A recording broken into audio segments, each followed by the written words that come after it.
Yo, what's up world? Xavier here, and you're tuned into a new series called X's and O's. And in this series, I'm answering a variety of questions, ranging from sports, music, movies, TV shows, fashion, anything can be answered, even life itself. Yes, I'm answering all questions through here. So if you have any questions, be sure to hit me on my socials or in the comments below, and I'll be more than glad to answer them for you. So the question is, can LeBron James build a championship roster? And the answer is no.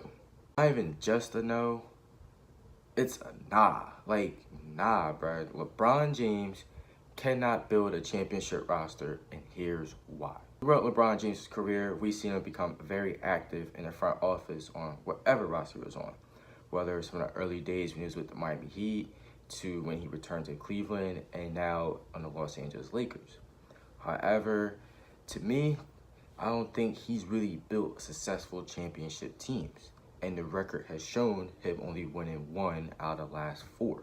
Don't get me wrong, Golden State is an amazing team and is a rarity to have a team like the Golden State Warriors. But however, if we're talking about arguably the greatest player of all time, which is a player that I highly respect and who is arguably the greatest player of all time, we just gotta call a spade and just see how he cannot build a championship team. Now, I give all the respect in the world to LeBron James and the Cavaliers for that 3-1 comeback in 2016 when they had Kevin Love, Kyrie Irving, LeBron James on in the front.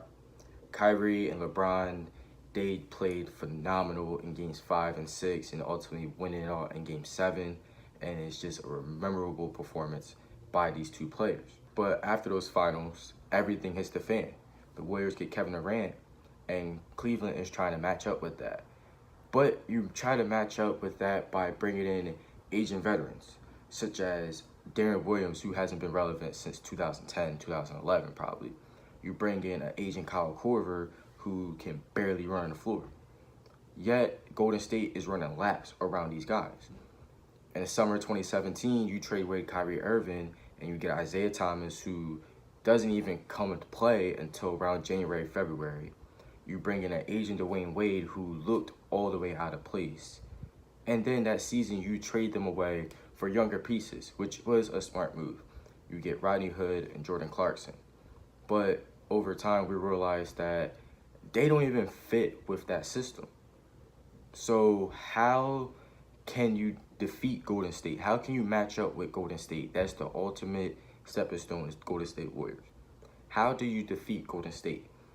And ultimately, LeBron James does not know how to fit that. So now it's summer 2018. LeBron James is wondering, oh, should I stay in Cleveland or do I leave to go somewhere else?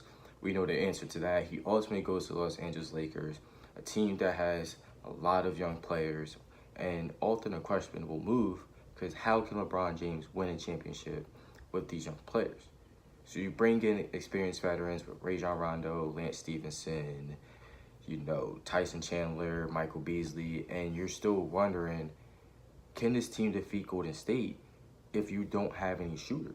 And throughout the 2018-2019 season, we've seen how the Lakers can build a roster around LeBron James. With LeBron as a cornerstone, how can the Lakers put pieces around him to catch up to Golden State and ultimately win a championship?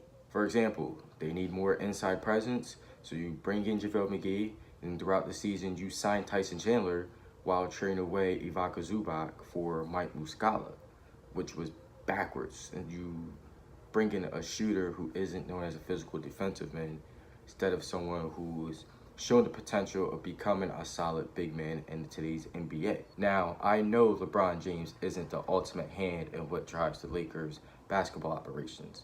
As we know, we've seen Rob Pelinka, Magic Johnson, and the Buss family, and just everyone involved in the Lakers front office makes these decisions. But in this episode, I'm talking about LeBron James as an entire whole. Given his track record of just trial and error, and it ultimately somewhat makes him look bad. I understand you're making it 8 straight finals is an incredible feat and something that hasn't been done since the 60s. But if you're trying to achieve this status as a champion, your trial and error goes slimmer and slimmer and slimmer, because you should know what works around you. You should be putting in the ear what helps you around. Ultimately, I think LeBron should just stop being this GM type of person.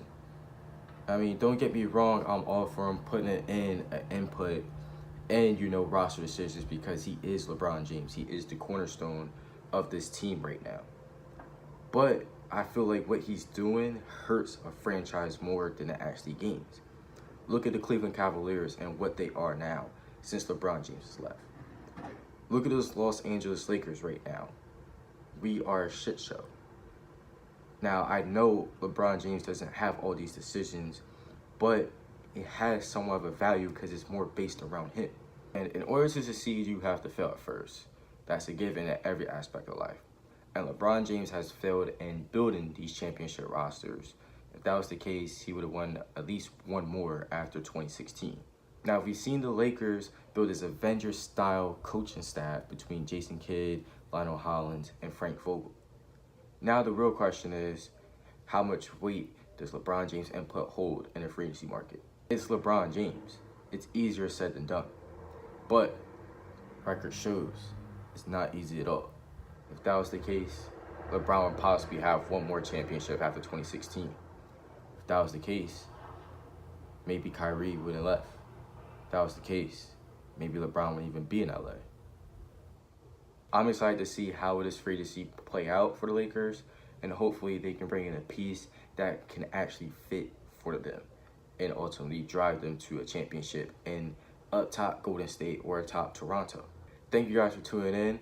Be sure to like, comment, share, do everything. Be sure to send in more topics that you want me to touch on, and even questions that you would want me to answer, varying from sports, music, fashion, life, anything. I'll be more than glad to answer.